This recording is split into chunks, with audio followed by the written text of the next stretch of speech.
जय जय श्री राधे, जय जय श्री राधे श्याम।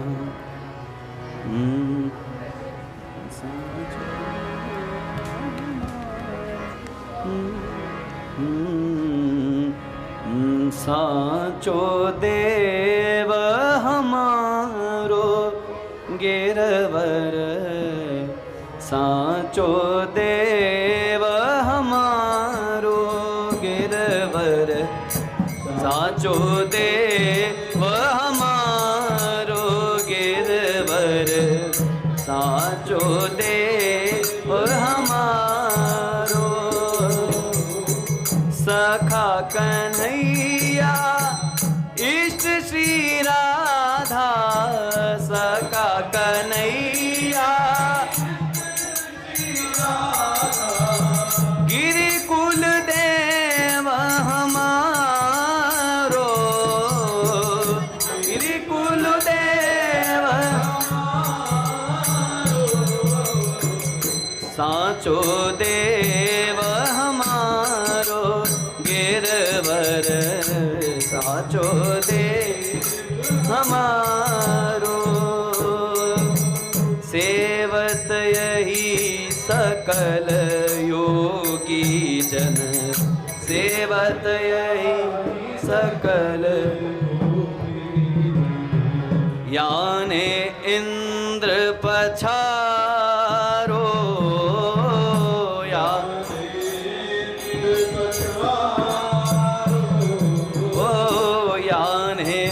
इंद्र पछारो, यान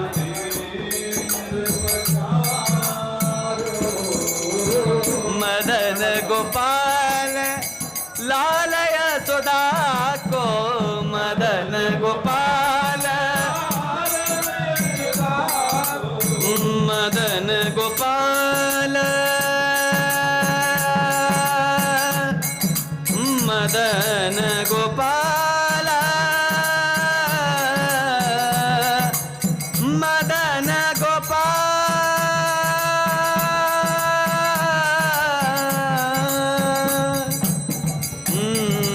मदन गोपाल लाल जसोदा को, मदन गोपाल लाल जसोदा को, मदन गोपाल लाल जसोदा को।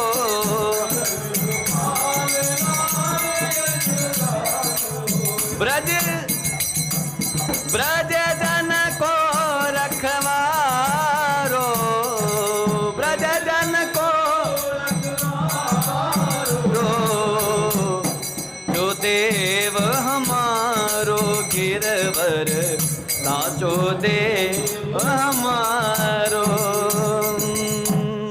घर आए मेरे नंद नंदन के प्यारे, घर आए मेरे नंद नंदन के प्यारे, घर आए मेरे नंद नंदन के प्यारे, घर आए मेरे नंद नंदन के प्यारे। माला तिलक मनोहर बानो, माला तिलक मनोहर बानो, त्रिभुवन के उजियारे, त्रिभुवन के उजियारे। घर आए मेरे नंद नंदन के प्यार, घर आए मेरे नंद नंदन के प्यारे। हृदय कमल के मध्य विराजत, हृदय कमल के मध्य विराजत, श्री ब्रजराज दुलारे, श्री ब्रजराज प्रेम सहित बसाता उर मोहन, प्रेम सहित बसाता उर मोहन, ने कऊटा नटारे, ने कहू टरत नटारे। घर आए मेरे नंद नंदन के प्यारे, घर आए मेरे नंद नंदन के प्यारे। काजू कहा जानू का पुण्य उदय भयो, कहा जानू को पुण्य उदय। मेरे घर जो पधारे, मेरे घर जो पधारे। परमानंद करत नौछावर, परमानंद ओ परमानंद करत नौछावर। परमानंद करत नौछावर, परमानंद ओ परमानंद करत नौछावर। परमानंद ओ परमानंद करत नौछावर, परमानंद बार बार तनवारे, बार बार तनवारे। ओ बार बार तनवारे, बार बार बारे। घर आए मेरे नंद नंदन के प्यारे। जय जय श्री राधे, जय जय श्री राधे, जय जय श्री राधे श्याम।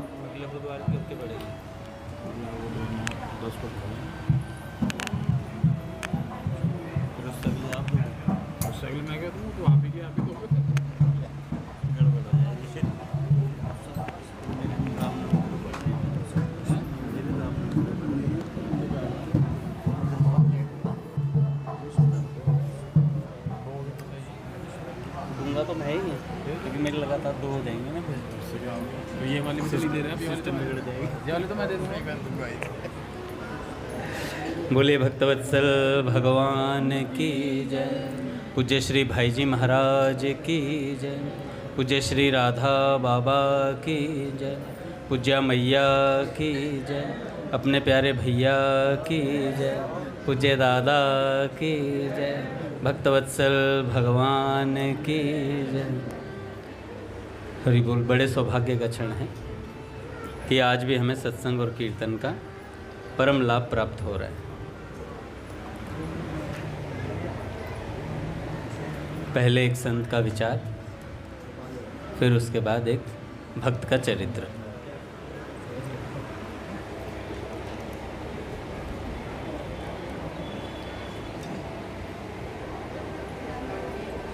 पूज्य राधा बाबा कहते हैं, पूज्य राधा बाबा कहते हैं, किसी भी परिस्थिति में घबराइए नहीं, अधिक से अधिक भजन कीजिए। किसी भी परिस्थिति में घबराइए नहीं, अधिक से अधिक भजन कीजिए। जिस प्रकार अमावस्या के घने अंधकार के बाद ज्योत्सनामयी शुक्ल पक्ष की रात का श्री गणेश होता है, वैसे ही कभी कभी लीला में भगवान अपनी पूर्ण कृपा से प्लावित करने से पहले भयानक अत्यंत असहनीय दुख की रात्रि में अपने प्रिय भक्त को बिल्कुल अंधा सा बना देते हैं। जिस प्रकार अमावस्या के घने अंधकार के बाद ज्योत्सनामयी शुक्ल पक्ष की रात का श्री गणेश होता है, वैसे ही कभी कभी लीला में भगवान अपनी पूर्ण कृपा से प्लावित करने से पहले भयानक अत्यंत असहनीय दुख की रात्रि में अपने प्रिय भक्त को बिल्कुल अंधा सा बना देते हैं। अवश्य ही मंगलमय का यह विधान भी ऊपर से दिखने में ही कितना भयंकर नजर आए, पर है मंगलमय, है मंगलमय। इसलिए विश्वासी भक्त किसी भी परिस्थिति में चिंतित नहीं होता। वह अपने प्रियतम भगवान की प्रत्यक्ष दया का दर्शन करते हुए मुग्ध होते रहता है। पूज्य भैया कहते हैं इस पर कि हमें गम भी उनका अजीज है, ये उन्हीं की दी कोई चीज़ है, ये उन्हीं की दी कोई चीज़ है। तो भैया ये जो गम दिया है भगवान ने, दुख दिया है, ये भगवान का दिया हुआ है। और प्यारे का दिया हुआ हर चीज़ प्यारी होती है महाराज। प्यारे की दी हुई हर चीज़ हमें दिखती नहीं है। हाँ हाँ, कितना सुंदर बोला है कि महबूब की हर चीज़ महबूब होती है। तो ऐसी ही बात है महाराज, भगवान की दी हुई हर चीज़ भगवान ही होती है। जो भी परिस्थिति आए उसका स्वागत करना चाहिए। अच्छा, स्वागत ना हो तो क्या करें? स्वागत हो नहीं पाता, हमारा इतना दृढ़ निश्चय नहीं है, इतनी स्थिति अच्छी नहीं है हमारी, हम स्वागत नहीं कर पाते। कोई बात नहीं, पड़े रहिए उस स्थिति में, उसे भोग लीजिए, उसे सहन कर लीजिए। आज एक बड़ा अच्छा एक मोटिवेशनल स्पीकर थे, उन्होंने कहा कि व्यक्ति जितना जितना बड़ा होता जाता है उतना उतना उसे सहन करने की शक्ति बढ़ा लेनी चाहिए। जितना जितना बड़ा होता जाता है उसे सहन शक्ति बढ़ा लेनी चाहिए, क्योंकि आप जितने बड़े होगे उतने ही आपके निंदक, और ज़रूरी नहीं, उन्होंने एक शब्द और बोला, ज़रूरी नहीं कि हर कोई आपको पसंद करेगा, ज़रूरी नहीं कि हर कोई आपको पसंद करेगा। तो ऐसी ही बात है, क्योंकि हमें जिसने पसंद कर लिया है वो विलक्षण वस्तु है। श्री कृष्ण ने हमें चुन लिया है। तो इसलिए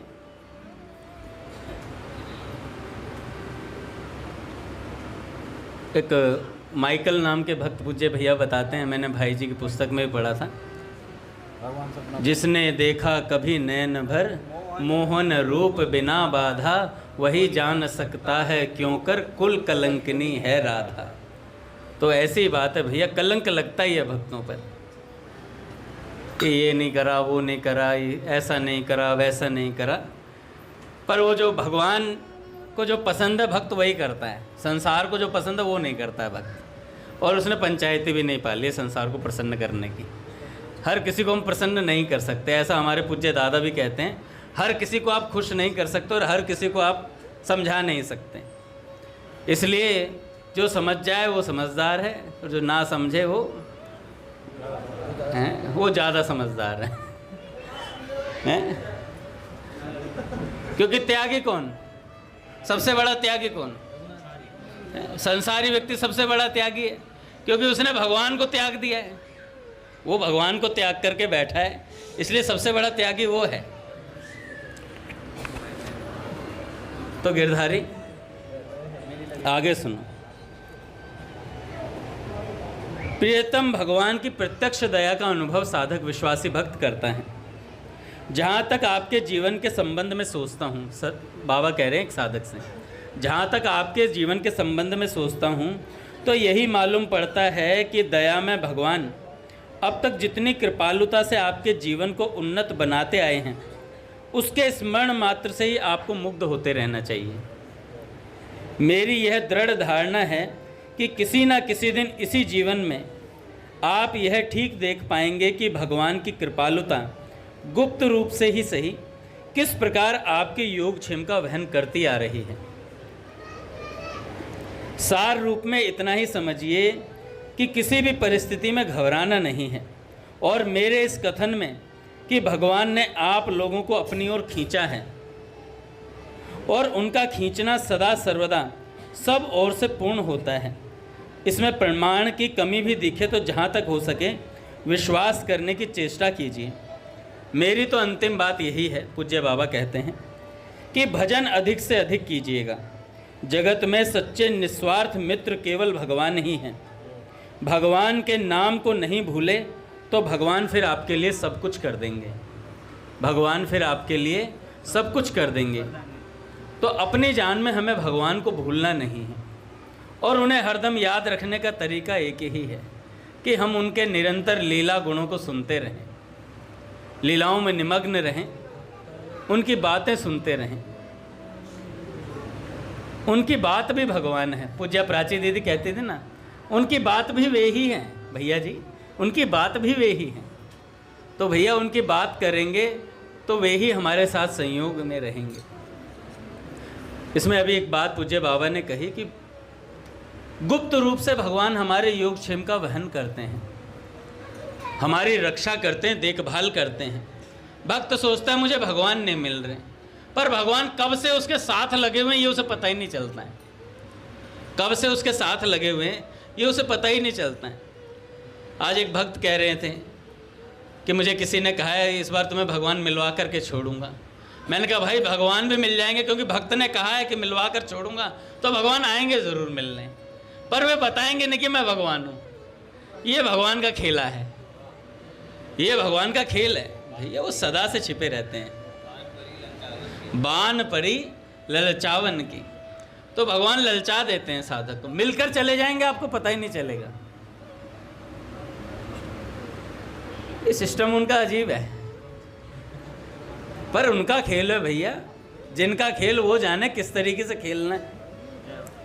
एक पूज्य मलुक पीर सरकार ने एक भक्त की बात बताई थी, मुझे अतिशय प्रिय लगती है। अफ़गानिस्तान के कोई संत थे और वो चाहते थे मुझे भगवान की प्राप्ति हो।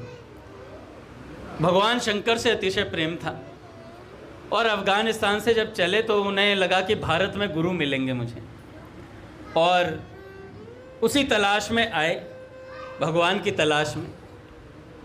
आज प्रहलाद जी गा रहे थे, काशी मथुरा वृंदावन में अवधपुरी की गलियन में हम ढूंढ ही लेंगे कहीं ना कहीं। तो भक्त भगवान को ढूंढ ही लेता है। असल में भक्त क्या ढूंढता है? भगवान भक्त तक पहुंच जाते हैं।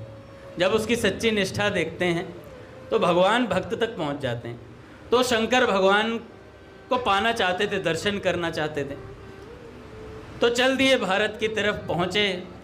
तो यहाँ पर आकर उज्जैन में उन्हें एक गुरुजी मिले। उन्होंने गुरु वर्ण किए। उन्होंने कहा कि ये मंत्र है, इसे जप करो और जाओ नर्मदा जी के तट पर और वहाँ पर परिक्रमा लगाओ। नर्मदा जी की परिक्रमा होती है, बड़ी वाली जो होती है। तो मेरे ख्याल से वो 14 वर्ष या 13.5 वर्ष, कुछ ऐसे 13.5 वर्ष, 13.5 वर्ष में पूरी होती है एक परिक्रमा जो बड़ी वाली है। उसमें कई दुविधाएं भी आती हैं। कहा जाता, पूज्य भैया बता रहे थे कि एक ऐसा एरिया भी आता है जहाँ पर उसका सब कुछ हरण कर लिया जाता है, कपड़े वपड़े सब उतार लिए जाते हैं, अगले गांव में दे देते हैं, खड़े रहते हैं लेकर के। तो ऐसी परीक्षाएं भी बहुत होती हैं। तो वो चले गए नर्मदा जी के तट पर, परिक्रमा लगाई और 13 साल, 13.5 साल परिक्रमा लगाई। परिक्रमा लगाने के बाद भैया भगवान का निरंतर जप करते थे। फिर दोबारा लगाई 13.5 वर्ष, फिर तिवारा लगाए 13.5 वर्ष। कितने हो गए? 39, 41, 42 साल हो गए लगभग उन्हें करते हुए। और बड़े परेशान हो गए कि भैया भगवान नहीं मिल रहे हैं। 42 वर्ष कोई साधना में बिता दे और गुरुदेव की कही हुई आज्ञा के अनुसार, तो कितनी बड़ी बात है भैया। भगवान तो वैसे ही रीझ जाते हैं कि गुरुदेव की आज्ञा का पालन हो रहा है, इसी बात से रीझ जाते हैं। अगर हम भी ये नियम और ये भैया की आज्ञा मान लें कि 7:30 बजे हम मंदिर को निभा दें और नित्य सत्संग में आ जाएं, कीर्तन में आ जाएं और उसके बाद छोड़कर ना भगें अधूरे में। मैंने अपने गुरुजन से पूछा, दादा से पूछा, मैंने कहा दादा ये बच्चे आपके पास खड़े रहते हैं। दादा कहते हैं मैं तो बोल बोल के थक गए हूँ, जाते ही नहीं।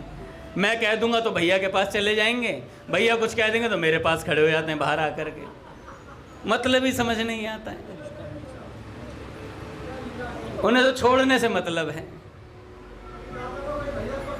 कभी दादा के पास कभी भैया के पास, और जब तक भैया नहीं निकलेंगे सत्संग के लिए तब तक वो निकलते नहीं हैं। चलो ये भी उनकी लीला होगी। लीला में भगवान की लीलाएं विचित्र होती हैं, पर ऐसे भगवान को ठीक करने का तरीका सत्संग ही है, इसके अलावा कोई तरीका नहीं है। भगवान भी ठीक होते हैं।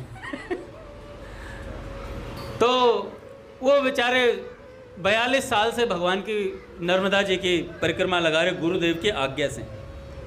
मैं उस दिन भी कह रहा था कि सब हो जाएगा, सिद्ध भी हो जाओगे, हो सकता है अभी देवेश प्रभु चेयर पे बैठे हैं, कोई मंत्र जपें और ये छत पर लग जाएं, हवा में उड़ जाएं। ऐसी सिद्धियां प्राप्त हो सकती हैं, ऐसी सिद्धियां प्राप्त हो सकती हैं, लेकिन भजन नहीं बन सकता, भजन नहीं बनेगा। एक बार काका मैं आज पढ़ रहा था, एक भक्त थे, शायद हनुमान जी महाराज थे, शायद हनुमान जी के विषय में था या किसी संत के विषय में।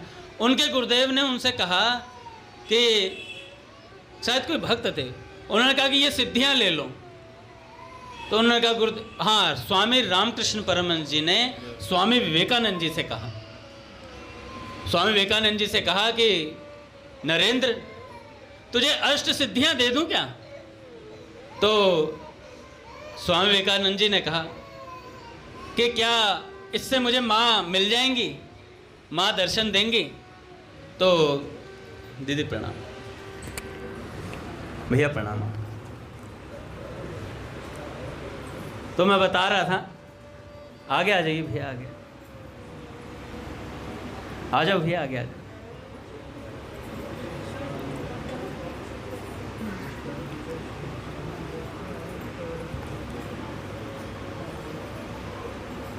तो मैं बता रहा था काका कि स्वामी रामकृष्ण परमहंस जी ने स्वामी विवेकानंद जी से कहा कि नरेंद्र तुम्हें अष्ट सिद्धियां दे दूं? तो स्वामी जी ने कहा कि ठाकुर जी सुनेंगे, उसके बाद करेंगे। श्री राम जय राम, जय जय राम।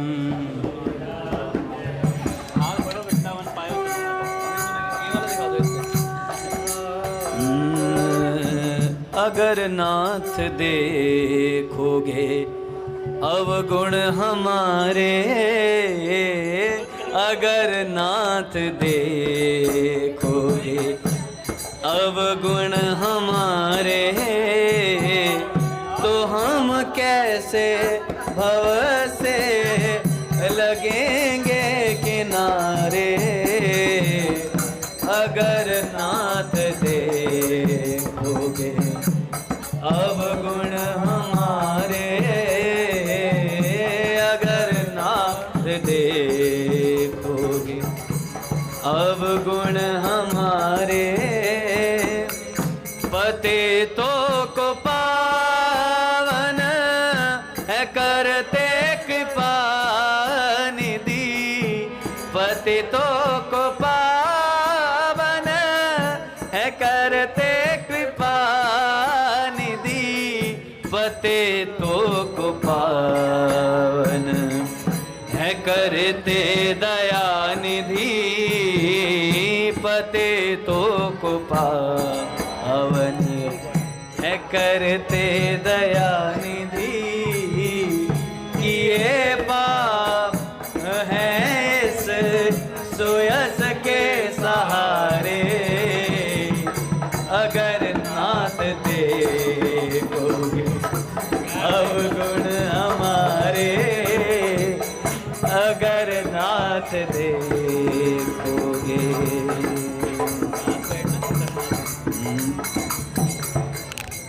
बोलिए भक्तवत्सल भगवान की जय। तो कहाँ थे हम?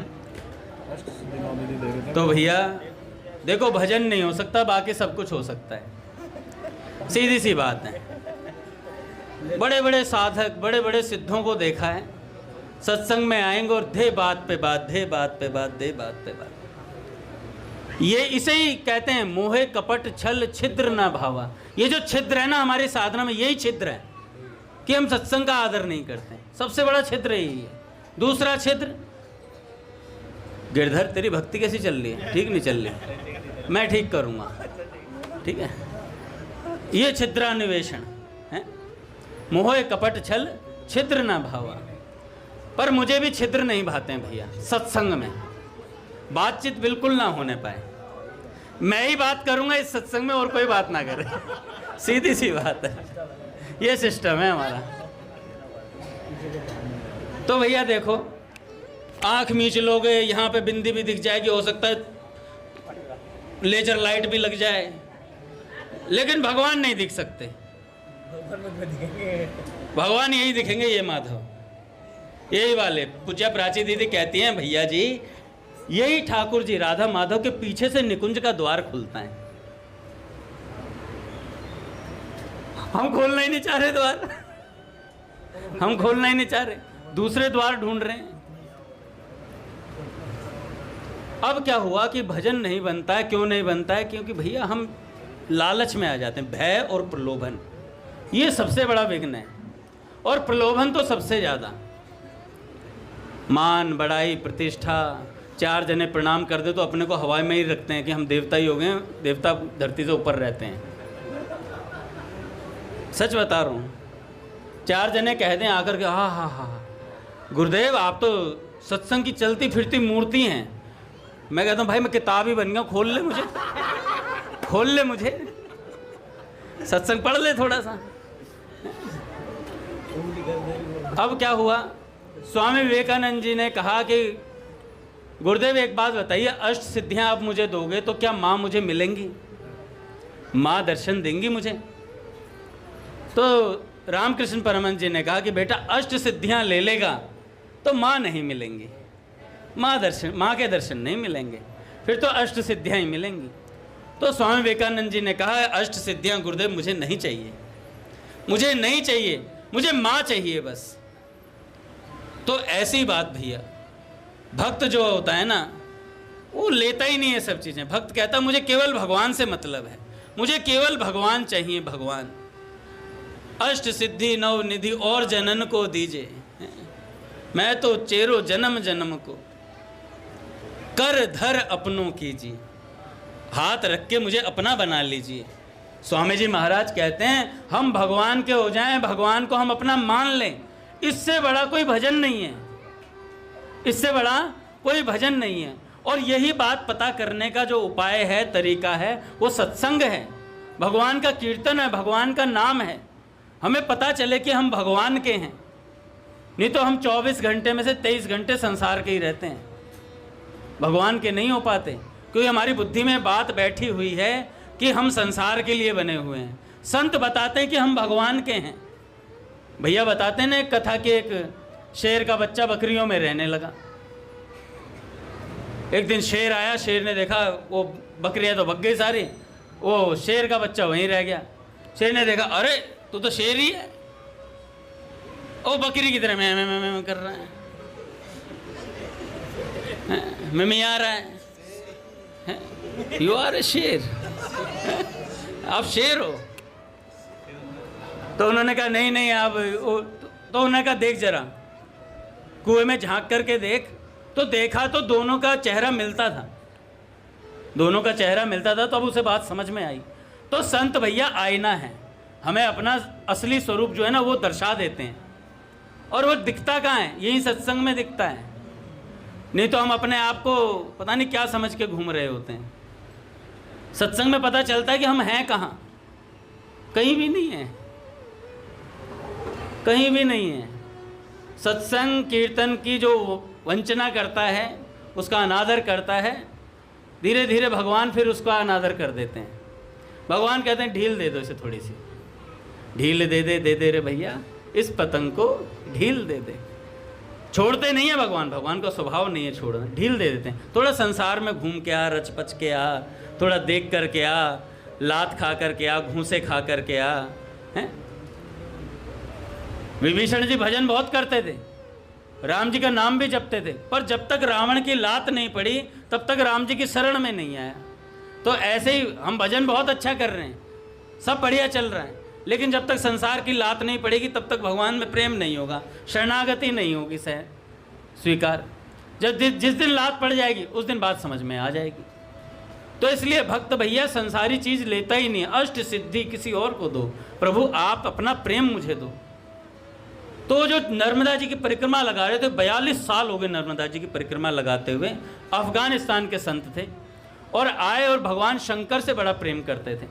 गुरुदेव ने कहा नर्मदा जी की परिक्रमा लगाओ, 42 साल परिक्रमा लगाई और उसके बाद मन में आया कि अब तो जब भगवान ही नहीं मिल रहे हैं तो सब कुछ महाराज 2000 संत उनके पीछे परिक्रमा देते थे, ऐसे विलक्षण संत थे वो।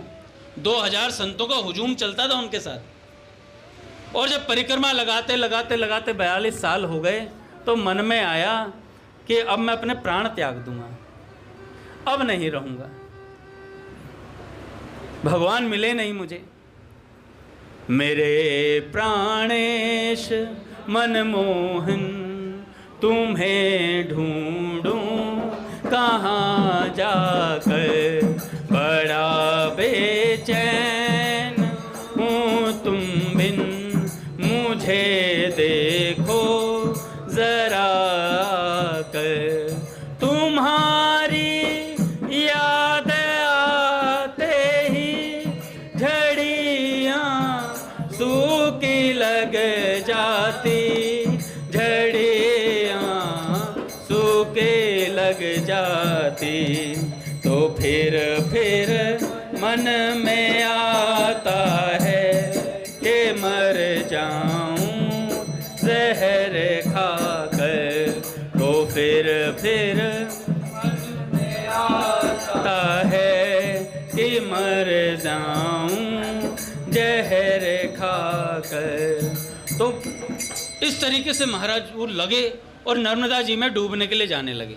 रात्रि के 12 बजे गए और नर्मदा जी में भैया हाथी डूब जाए इतनी गहराई है। और भीतर गए तो जितना जितना अंदर जाते जाएं उनकी कमर से ऊपर पानी ना जाए, कमर से ऊपर पानी ना जाए। और भीतर गए फिर कमर तक रह गया। बड़े परेशान हो गए, कह रहे यार मौत भी नहीं आ रही है, मृत्यु भी स्वीकार नहीं कर रही है हमें। तो रोने लगे वहीं खड़े होकर के। इतने में क्या हुआ, बगल में एक छोटी सी बालिका आई और कहने लगे बाबा क्या कर रहे हो। कहने लगे लाली मरना चाहता हूँ, भगवान मिले नहीं। तो उन्होंने कहा नहीं नहीं मरो मत। तो उन्होंने कहा तुम कौन हो। तो उन्होंने उस लड़की ने कहा मैं नर्मदा हूँ, मैं नर्मदा हूँ। इतना बोला तो उन्होंने कहा कि प्रणाम किया और कहा कि माँ बताइए क्या करूं। तो उन्होंने कहा कि तुम चिंतित क्यों होते हो। कह रहे भगवान नहीं मिले। कह रहे नर्मदा जी ने कहा भगवान तो तुम्हारे साथ पिछले 20 सालों से घूम रहे हैं। तो उन्होंने कहा 20 साल से घूम रहे हैं। कह रहे भगवान 20 साल से तुम्हारे मेरे साथ घूम रहे हैं। कह रहे हाँ। कहने लगे मैंने तो देखा नहीं। कह रहे मैं बताती हूँ, तुम्हारे साथ जो तुम्हारी सेवा में सबसे अग्रगण्य सन्यासी हैं वो साक्षात शंकर भगवान है, साक्षात शंकर भगवान है। तो उन्होंने कहा अच्छा। कह रहे मैं कैसे यकीन मानूं। कह रहे यकीन छोड़ो, जब मैं कह रही हूं ना जाकर चरणों में गिर जाना, जाकर चरणों में गिर जाना। वे इस समय साधुओं की झूठी पत्तल और जो बर्तन होते हैं प्रसाद वगैरह के बन करके वो मांज रहे हैं सुबह के 4 बजे। सुबह के 4 बज रहे थे। तो उन्होंने कहा क्या बोलूं जाकर।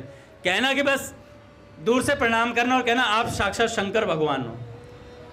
कह रहे ठीक है। गए महाराज, जा कर के देखा तो महाराज बड़े बड़े पतीले, यहाँ तक का उन्होंने वो अपनी धोती चढ़ा रखी और पसीनम पसीना हो रहे महाराज।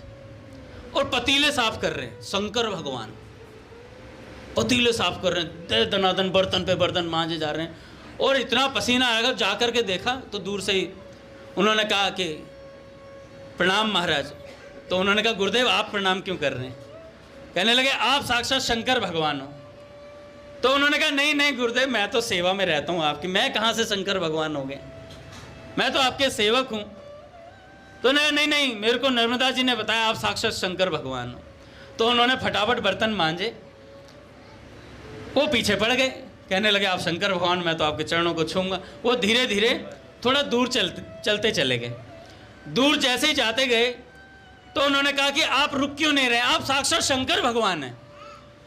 और भाई तुरा इतनी बड़ी, व्याकुलता इतनी बड़ी। तो जैसे ही उन्होंने पलट कर देखा तो महाराज भगवान शंकर त्रिशूल लिए उनके सामने खड़े थे, जटाधारी। सामने शंकर भगवान खड़े हैं एकदम। और देखकर वो दंग रह गए महाराज। अच्छा जो जैसे ही उन्होंने मुख वापस मोड़ा तो फिर उन्हीं सन्यासी के रूप में बन गए। आज भी जहाँ उन्होंने निवास किया उसी रूप में उन्होंने कई वर्ष वहीं साधना करी, एक अलग गांव में। वहाँ के लोग उन्हें आज भी साक्षात शंकर भगवान का ही स्वरूप मानते हैं। थे शंकर भगवान, किसी को पता नहीं चला। तो भैया भगवान हमारे कब से साथ हैं हमें खुद नहीं पता है। ये गुरुजन बताते हैं बाद में कि भैया तुम्हारे साथ तो भगवान 2020 में ही लग गए थे, 2015 में ही लग गए थे, 2010 में ही लग गए थे। एक साधक से मैंने पूछा भगवान मिल गए? तो उन्होंने कहा जिस दिन भैया मिले थे उसी दिन भगवान मिल गए थे। ऐसी निष्ठा होती है भाई भक्तों की, जिस दिन भैया मिले थे उसी दिन भगवान मिल गए थे। ऐसी निष्ठा देखने में नहीं आती, ये भी नारदी निकुंज में मिलेगी आपको। अलग अलग प्रकार के अलग अलग साधक यहाँ मौजूद हैं जिनकी अलग अलग निष्ठा है। तो भैया भगवान हमारे सदा साथ रहते हैं। पूज्य भाई जी कहते हैं भगवान सदा हमारे साथ रहते हैं, निरंतर रहते हैं, पर हमें पता नहीं चलने देते। ना जाने कब कब भगवान हमारी मदद करने के लिए आते हैं। मैं कई बार सुनाता हूँ कि एक ब्रज में परिक्रमा दिया करते थे एक साधु, और निरंतर परिक्रमा देते देते देते उन्हें 40 वर्ष के आसपास हो गया। तो एक दिन उनके घुटनों में दर्द होने लग गया। एक दिन गिर पड़े परिक्रमा में। जैसे ही गिर पड़े एक ग्वारिया आया, कहना बाबा अब बतेरो भजन है गयो, शरीर में वो फुर्ती ना है, अब ऐसा है कुटिया में रहकर भजन करो। तो कहने लगे लाला थोड़ी दूर और रह गई ये परिक्रमा, पूरी करवाए दे एक बार। लाला ने करवा दी भैया परिक्रमा। अगले दिन फिर बाबा उसी जगह गिरे, सेम जगह आकर के लुढ़क गए। फिर वही ग्वारिया, बाबा माने गो ना है, देख बाबा घुटरान को ग्रीस खत्म है गयो है, बुढ़ापा आ गयो है, अब कुटिया में रहकर भजन किया कर। और रिवाइटल तो ले नहीं सकते थे कि भैया दवाई ले ली और फुर्ती आ गई। तो बाबा ने कहा लाला थोड़ी दूर और रह गई है, बस थोड़ी दूर और रह गई है परिक्रमा, बस थोड़ी दूर और छोड़ दे। तो उन्होंने कहा ठीक है भाई। अगले दिन फिर महाराज बाबा फिर आए, फिर उसी जगह गिर पड़े। ग्वारिया फिर आया, बाबा माने को ना है, अब मैं पतंजलि का तेल तो लाऊंगा नहीं कि तेरे घुटनान पे मसल दूं।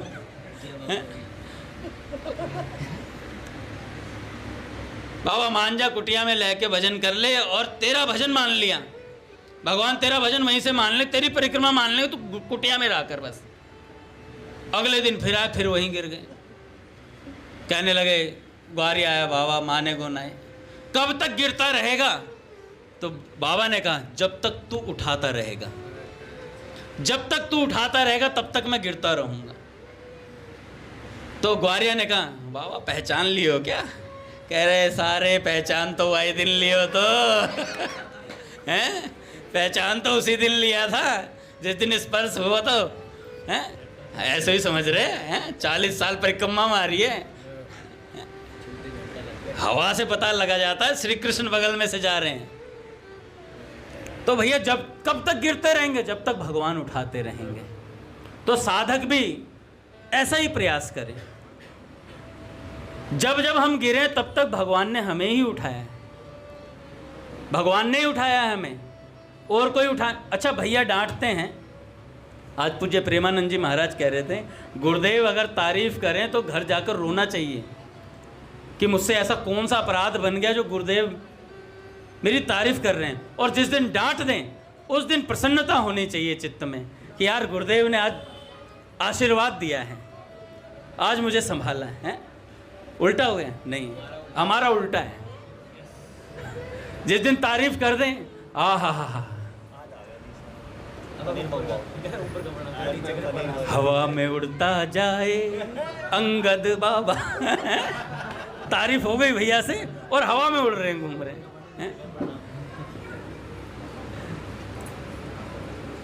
तो क्या हुआ महाराज, बरसाने के एक संत हुए।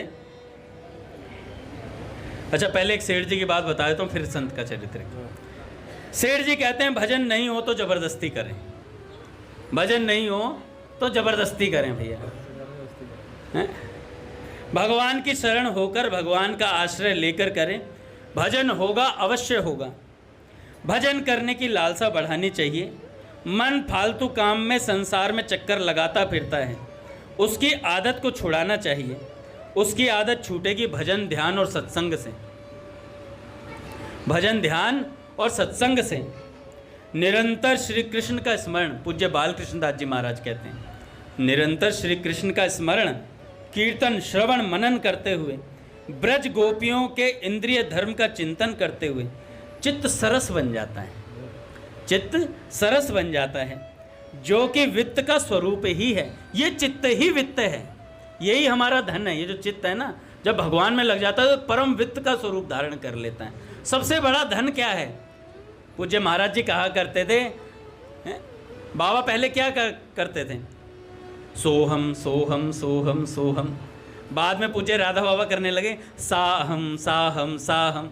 तो महाराज जी कहते थे, बालकृष्ण दास जी महाराज, ये जो साहम है ना, मैं राधा हूँ, मैं राधा हूँ, मैं राधा हूँ, तो पूज्य बाबा राधा स्वरूप हो गए थे।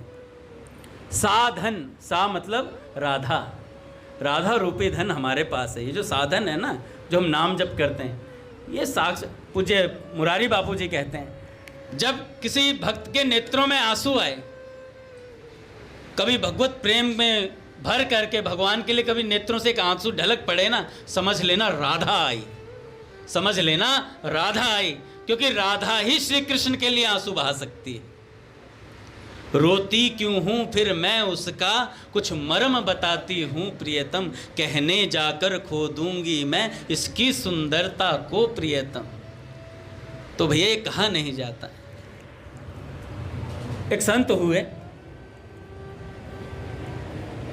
गहवर वन के मोनी बाबा। थोड़ा थोड़ा आगे आगे हो जाएं महाराज। गहवर वन के मोनी बाबा। अच्छा क्या हुआ कि एक वहीं की गहवर वन में रहने वाली एक ब्रजवासिनी स्त्री लड़की थी, और जाकर देखा तो एक बाबा के अंगूठे में आग लगी पड़ी है, शरीर जल रहा है गहवर वन के अंदर। तो जाकर देखा तो उसने पुकारा कि भाई बाबा जल रहे हो, बाबा जल रहे हो, तो बुझाने के लिए पानी लेकर के आने लगे। तो भैया ये जो बाबा थे ये कौन थे? ये बाबा थे मोनी बाबा, और इनका पंजाब का शरीर था। मस्त रहा करते थे पंजाब में, और वेदांत की चर्चा अपने गुरुदेव से सुनी थी। लेकिन एक दिन अचानक मन में बात आई, अरे श्री कृष्ण कौन है, श्री कृष्ण कौन है, ये बात मन में आई। तो किसी ने कहा कि वृंदावन चले जाओ, हैं वहाँ पता चलेगा, बिंद्रावन, हैं बिंद्रावन चले जाओ। तो उन्होंने कहा ठीक है वृंदावन चलेंगे। वृंदावन आए, और महाराज ब्रज में अलग ही रंग चढ़ता है, क्योंकि उस भंडारे बहुत होते हैं, हर जगह भंडारा ही भंडारा चलता रहता है। यहाँ भंडारा, वहाँ भंडारा, भंडारे पाते हुए घूमते थे। वो नए नए थे, 21 साल की उम्र थी, खूब ब्रज में घूमते और भंडारे पाते खूब मस्ती से। हट्टा कट्टा शरीर हो गया महाराज। अब रोज खीर माल पुए मिलेंगे तो कौन नहीं बोराया जाएगा। अब भजन हो गया कम, वजन हो गया ज़्यादा, भजन हो गया कम और वजन हो गया ज़्यादा। अब वो 21 साल के महात्मा को एक दिन क्या हुआ, भंडारे में ही थे, भंडारे में थे, भोजन पा रहे थे अपना, खीर और खीर दे। और महाराज जैसे ही खीर ली तो एक स्त्री बगल में थी, तो उसने कहा कि भोजन भट्ट खाता ही रहेगा या भजन भी करेगा, भोजन भट्ट खाता ही रहेगा या भजन भी करेगा। अब ऐसी बात, अच्छा कोई आपको ऐसे ताना मारे, भाई सत्संग में चल लो, भजन करना है, सत्संग कीर्तन हो रहा है, ऊपर भजन कर लो, तो हम क्या सोचते हैं, हमें जलील किया जा रहा है। मैं अंगद दास रोज सत्संग बोलता हूँ और मुझे कहा जा रहा है ऊपर जाकर सत्संग सुन लो। 2 मिनट बात ही तो कर रहा था बाहर खड़ा होकर, ये भी तो सत्संग ही है, ये भी तो सत्संग, हमें जलील करा जा रहा है। अरे जलील नहीं है, भगवान बुला रहे हैं, भगवान बुला रहे हैं, साक्षात भगवान की पुकार है, जो हमें भगवान खींच रहे हैं ऊपर कि आओ भैया ऊपर आओ, भजन करो, सत्संग करो। तो जब उस ब्रजवासी ने कहा कि बाबा खाता ही रहेगा या भजन भी करेगा कुछ। तो वो जो संत थे ना महाराज, उन्होंने दिल पर यह बात नहीं ली कि मेरी बेइज्जती कर दी। उन्होंने दिल पर ली, यार बात तो सही कही, मैं भजन के लिए आया था वृंदावन में, भोजन पे लग गया, भोजन पे लग गया। और महाराज उसी दिन से नियम ले लिया कि आज के बाद गर्दन नहीं उठाऊंगा, निरंतर श्री कृष्ण का नाम जपूंगा, निरंतर भगवान के नाम में, रूप में, लीला में खोता रहूंगा। इनके अलावा किसी चीज की चिंता नहीं करनी है। भगवान देंगे तो पालेंगे, नहीं तो कोई बात नहीं। भ्रात तिष्ठ तले तले बिटपी नाम ग्रामेशु भिक्षा मठ, कि जहां मिल जाएगा वहां पालेंगे और किसी से तर्क वितर्क से सतर्क रहूंगा। कोई कहेगा ये इस जगह से उड़ जाओ, ये खेत तुम्हारा नहीं है, तुम्हारा ही है भैया, हम दूसरा ले लेंगे हम दूसरी जगह चले जाएंगे। तो भैया ऐसे भजन करने लगे, गहवर वन में आ गए, निरंतर भजन करते। अच्छा, जिस कुटिया में रहते थे, जिस कुटिया में रहते थे उसमें एक सांप रोज आता था, एक सांप रोज आता था और रोज बाबा उसे सत्संग सुनाते थे, उसे सत्संग सुनाते थे।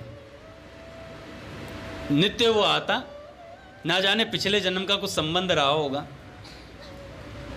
तो रोज सत्संग सुनने आता था वो। बाबा केवल उसी के लिए कुटिया से बाहर आते थे, सत्संग सुनाते और वो सांप चला जाता। 1-1.5 घंटा 2 घंटा जितनी देर उनके पास समय होता, खूब सत्संग सुनाते। ऐसे उनका जीवन व्यतीत हो रहा था। तो भैया केवल ब्रजवासियों से कभी कभी कुछ बात कर लेते थे, अन्यथा मौन ही रहते थे। उनका गुरुचरण दास नाम, उनका जो नाम था मौनी बाबा का नाम था गुरुचरण दास। शायद ही पूरे जीवन में किसी को पता चला हो, शायद ही पता चला हो, किसी को नहीं पता था। दैन्य की साक्षात मूर्ति थे, अपने को जीव मात्र से छोटा मानते थे। यह उनके लिए कोई बनावटी बात नहीं थी। जैसे बनावट होती है ना कि भैया आए तो भैया तृणादपि सुनीच, मैं तो 3 से भी छोटा हूँ, और जैसे ही भैया गए नारियल का पेड़ हूँ, इतना मोटा मेरा तना है, मैं इतना मोटा शरीर लिए घूम रहा हूँ। कोई कुछ कह देगा तो अभी बताऊंगा उसे, अभी फैसला ऑन द स्पॉट। और जैसे ही भैया आ जाएं, भैया के सामने दैन्यता की मूर्ति। अरे नहीं बनोगे ना भैया, बना देंगे दैन्यता की मूर्ति। हमारे संत ऐसे नहीं हैं, हमारे संत गढ़ना जानते हैं। नहीं तो हम जैसे ढीठों को कोई सुधार सकता है? भैया जैसे भैया ही सुधार सकते हैं, नहीं हमें कोई नहीं सुधार सकता। हम सुनते ही नहीं थे किसी की, सुनते ही नहीं थे। आज भी भैया ना हो तो हम किसी की सुनने को राजी नहीं है, हम भगवान की नहीं सुन पाएंगे। तो ऐसी बात है भैया, बनावटी नहीं होना चाहिए कुछ भी, जैसे हैं वैसे प्रकट कर दो भैया। अभी अगर ढीठ है तो ढीठ बने रहो। संत के साथ हरि गुरु दासन सो साचो सोई भक्त सही। जो हरि गुरु और दासों से सच्चा रहेगा वही भक्त है भैया। तो मौनी बाबा जो थे सच में दैन्यता की मूर्ति थे। उन्हें सचमुच कष्ट होता था जब उन्हें कोई सम्मान देता था। हमें तो कोई सम्मान दे दे, साथ में कहेंगे थोड़ा सामान और दे दे थोड़ा सामान और दे दे। कोई उन्हें दंडवत करता तो अपने को ढोंगी जान वे अपने थप्पड़ मारने लगते थे। कोई उन्हें सम्मान देता तो दड़ादड़ अपने थप्पड़ मारने लगते थे महाराज। ऐसे ब्रज के संतों को बहुत सुना है, पढ़ा है। एक बाबा थे श्री हरिनाम दास बाबा जी, जमुना जी के परली पार भजन किया करते थे। छोटे छोटे बालक कुछ भी कहते थे तो कुछ नहीं बोलते थे, चुपचाप रहते। 3 लाख नाम जप करते थे। एक दिन मन में आ गया जलेबी खानी है, जलेबी ली और जलेबी लेकर के चल दिए। अब इसे पाएंगे आराम से। जलेबी लेकर के गए तो अच्छा, साधक थोड़ी देर पतन में रह सकता है, उसे तुरंत होश आ जाता है। अब जैसे ही उन्होंने जलेबी का चिंतन किया थोड़ी देर कि जलेबी खाऊंगा, जलेबी खाऊंगा, जलेबी खाऊंगा, तो मन में एक पीड़ा सी हुई, कहने लगे कहाँ तो मैं यार भगवान का नाम जप रहा था, भगवान का स्मरण चिंतन बना हुआ था, अब कई देर से मैं जलेबी का ही चिंतन कर रहा हूँ। जब पूरा नहीं हुआ था उनका, और उन्होंने सोचा पहले जलेबी खाऊंगा फिर जप करूंगा। गए जमुना जी के किनारे, जलेबी खाएगो, हाँ लेखा जमुना जी में फेंक दी। जलेबी खाएगो, हाँ खाऊंगा, लेखा यूं फेंक दी जमुना जी में। अब उन्हें नहीं पता था वहां अंगद दास बैठा मुंह में ले रहा सीधा जलेबियां सारी मेरे भीतर जा रही। भाई हम तो सीधा जलेबियां गुछने के लिए जाते हैं, ब्रज में जाते हैं तो क्या करना है, चीला, लस्सी, हरी चटनी के साथ वो ढोकला, टिक्की, पेड़े, और जो कुछ आ जाए और जो कुछ आ जाए। तो बाबा ने सारी जलेबियां फेंक दी। जलेबी खाएगा, कह रहे हाँ खाऊंगा, पटाख इधर से, जलेबी खाएगा, पटाख इधर से, थप्पड़ ही थप्पड़ बजाए अपने। तो ऐसे ये मोनी बाबा जब कोई सम्मान देता तो अपने चांटे मारने लगते, क्या ढोंगी, सम्मान लेना चाहता, ढोंगी कहीं का, खूब चांटे मारते अपने। इसलिए जो लोग उन्हें जानते थे वे उन्हें दंडवत मन ही मन कर लेते थे, सामने नहीं करते थे। अब भी एक संत ऐसे हैं।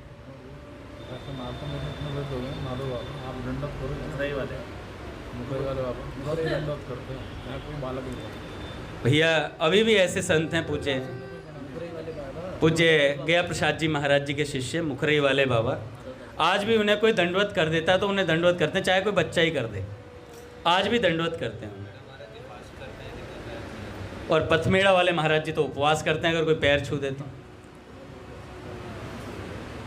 हम तो कहते हैं थोड़ी देर दवा और देना थोड़ी देर दवा और देना,